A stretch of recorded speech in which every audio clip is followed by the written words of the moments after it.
अपने सारे शौक ससुराल जाकर पूरा करना। रानी तैयार हो ऑफिस के लिए निकल ही रही थी कि तभी पापा जी की आवाज़ सुनाई दी। इधर आओ बेटा, मुझे तुमसे कुछ ज़रूरी रानी बात करनी है।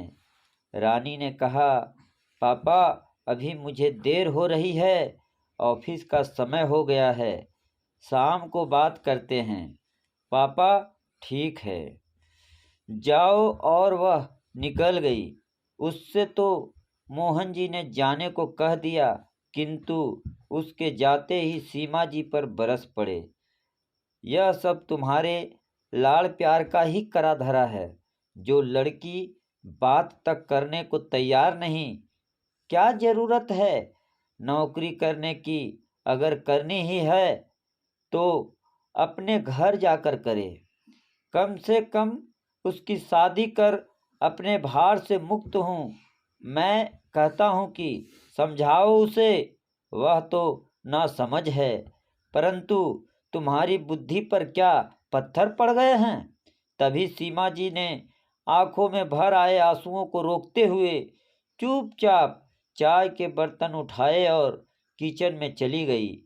किचन में जाकर वे अपने आंसुओं को नहीं रोक पाई।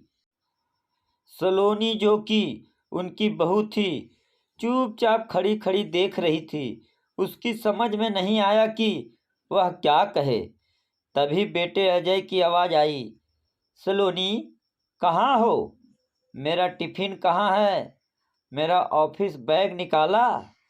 तुमसे कोई काम समय पर नहीं होता, पता नहीं क्या करती रहती हो। बड़बड़ाते हुए निकल गया। सीमा आंखों में आंसू लिए उसे जाते देखती रही।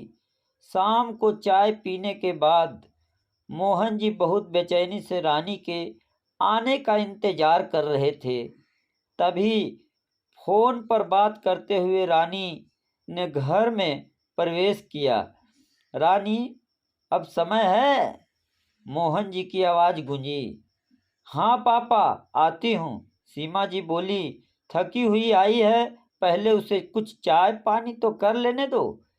लगभग चीखते हुए मोहन जी बोले, तुम चुप रहो। तभी उनकी आवाज़ सुनकर रानी अपने कमरे से निकल कर आई और उनके पास बैठते हुए बोली, हाँ पापा पूछिए, क्या पूछना है? आपको मुझसे ध्यान से सुनो और मुझे तुम्हारी सहमति ही चाहिए। मैं ना नहीं सुनना चाहता। मैंने कल विनायक और उसके माता पिता को बुलाया है। वे कल तुम्हें देखने आ रहे हैं। हर हालत में यह रिश्ता करना चाहता हूँ, क्योंकि परिवार और लड़का मुझे उपयुक्त लगे और मैं तुमसे केवल हाँ ही सुनना चाहता हूँ, ताकि शादी कर अपनी जिम्मेदारी से मुक्त हो जाऊं। रानी बोली, पापा जब सारा निर्णय आप ले चुके हैं तो फिर मेरे से क्या पूछना है? आपने तो मुझे बोलने का हक भी नहीं दिया कि मैं अपने जीवन के इतने अहम फैसले के बारे में सोच भी सकूं। पापा, क्या तुम इतनी बड़ी और समझदार हो गई हो कि मेरे जीवन का अनुभव तुम्हारे सामने बेकार है? नहीं पापा, मैं ये नहीं कह रही, किंतु मुझे भी अपनी बात रखने का आप मौका तो दें। अजय भी ऑफिस से आ गया और वह भी वहीं बैठ गया।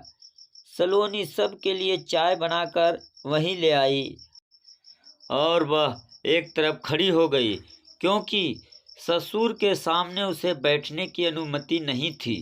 रानी ने बातों का सिरा पकड़ते हुए बात शुरू की।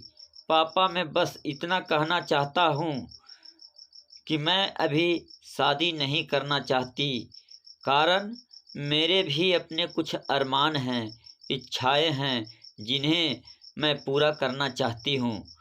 मैं अपने पैरों पर खड़ी होकर आत्मनिर्भर बनना चाहती हूँ, ताकि कोई मुझे ये ना सुना पाए कि तुम्हें खाना कपड़ा देता हूँ, सिर पर छत मेरे कारण है।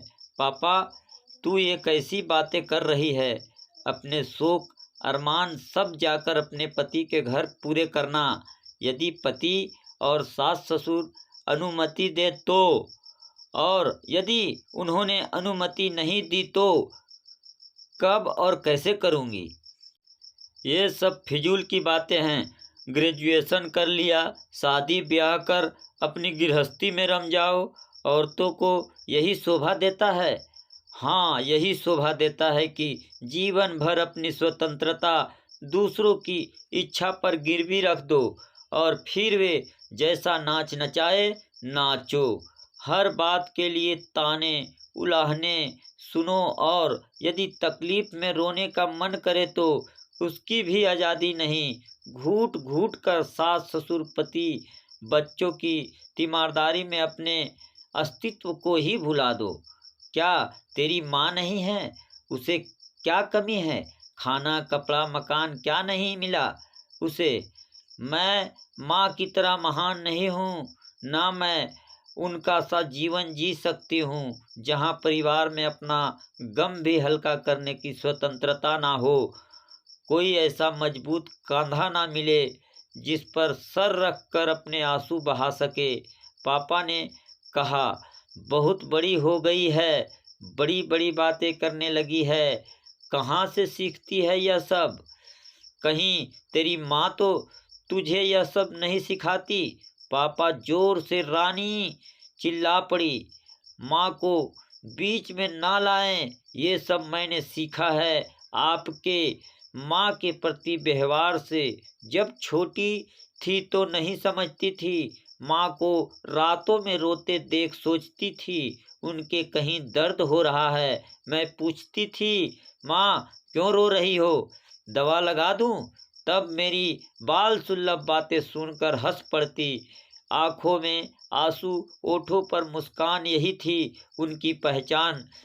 फिर जैसे जैसे मैं बड़ी होती गई कुछ कुछ बातें मेरी समझ में आने लगी। मैं देखती थी कि माँ सुबह से देर रात तक काम में लगी रहती, फिर भी कोई उनसे यह नहीं पूछता कि उन्होंने खाना खाया है या नहीं, उन्हें कोई तकलीफ है क्या।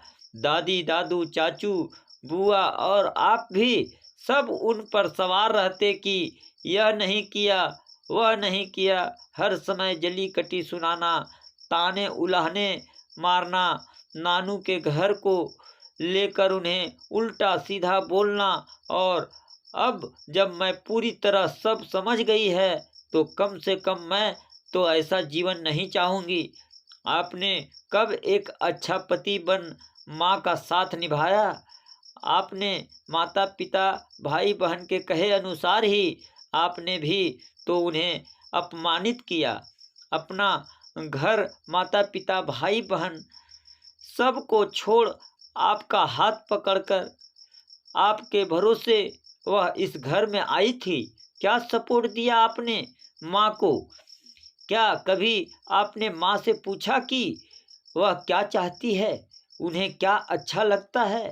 खाने की स्वतंत्रता नहीं, पहनने की नहीं, कहीं आने जाने की नहीं, सिर्फ सबकी इच्छानुसार लट्टू सी घूमती रही। उनका अपना अस्तित्व ही खत्म हो गया। वह केवल मिसेज मोहन, किसी की बहू, किसी की भाभी और अपने बच्चों की माँ थी। वो खुद कौन थी, क्या थी, पता नहीं। अब पापा कुछ संपत स्वर में बोले, तू कब से इतना सब सोच रही है? मैंने जब से होश संभाला है माँ को रोते ही देखा है। याद है आपको एक बार जब नानी की तबीयत खराब थी तब आपने उन्हें यह कहकर मेरी माँ की भी तबीयत ठीक नहीं है, चुपचाप उनकी सेवा करो, मायके जाने का भूल कर भी नाम नहीं लेना। माँ कितना रोई थी, कितना गिड़गिड़ाई थी कि एक बार मुझे मेरी माँ से मिला दो, किंतु आपने नहीं जाने दिया। चौथे दिन नानी माँ से मिले बिना ही स्वर्ग सिधार गई। क्या यह अन्याय नहीं था? वे पत्नी हैं आपकी, बंधुआ मजदूर नहीं जो उनके जाने से काम की परेशानी होगी। इस कारण वो आपनों से भी नहीं मिल सकती। मुझे याद है माँ नानी का फोटो देख देख कर चुपके चुपके रोती रहती थी। कोई उन्हें सांत्वना भी देने वाला नहीं था। इस घर में पापा सब कुछ मैंने देखा है। आपको याद नहीं होगा कि एक बार जब चाचू अपने परिवार के साथ आए थे तो आप कितनी चीज़ें बाजार से लाए थे। माँ से कैसे उनकी खातिरदारी करवाई थी। घंटों वे रसोई में ना जाने क्या क्या बनाती रहती थी। बुआ के आने पर दादी माँ को कितना सुनाती थी।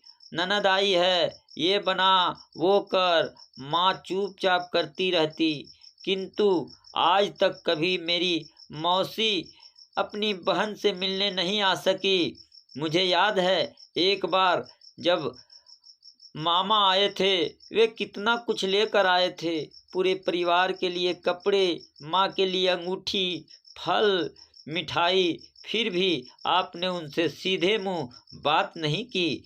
क्यों पापा, क्या मैं गलत कह रही हूँ? बताइए, क्या ये सब माँ को बुरा नहीं लगता होगा? कल की मेरी ससुराल मैं आपका और भैया का कोई ऐसे अपमान करे तो क्या मैं सहन कर पाऊंगी? पापा, आपके माँ के प्रतिहार ने ही मुझे यह सब सिखा दिया। आपके व्यवहार की जो छाप मेरे बाल मन पर पड़ी है वह इतनी पक्की है कि ससुराल से, शादी से और पति नाम के जीव से ही मुझे डर लगता है।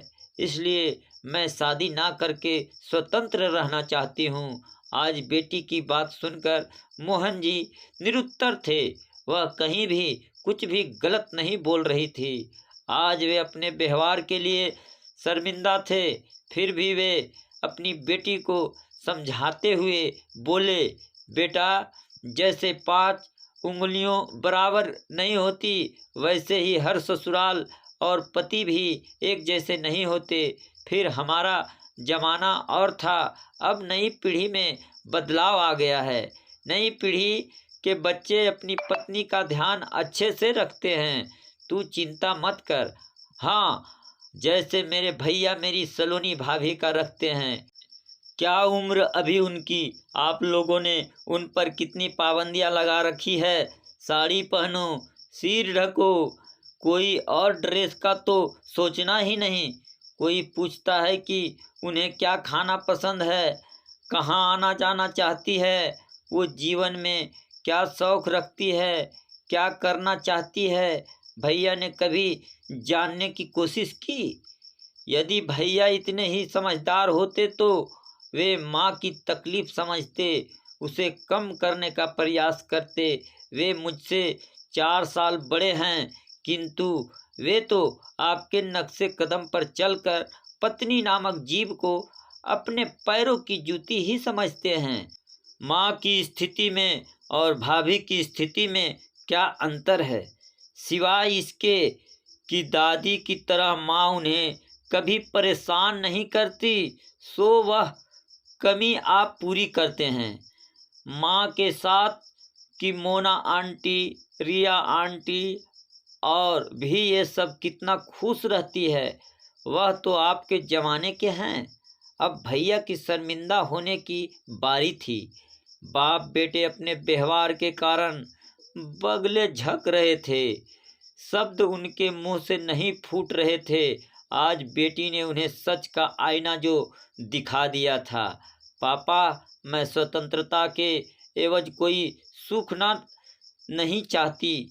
मेरी कुछ शर्तें हैं, वो कल आप पहले विनायक और उसके परिवार वालों से पूछ लेना। यदि उन्हें मंजूर हो तो मैं शादी के लिए तैयार हैं।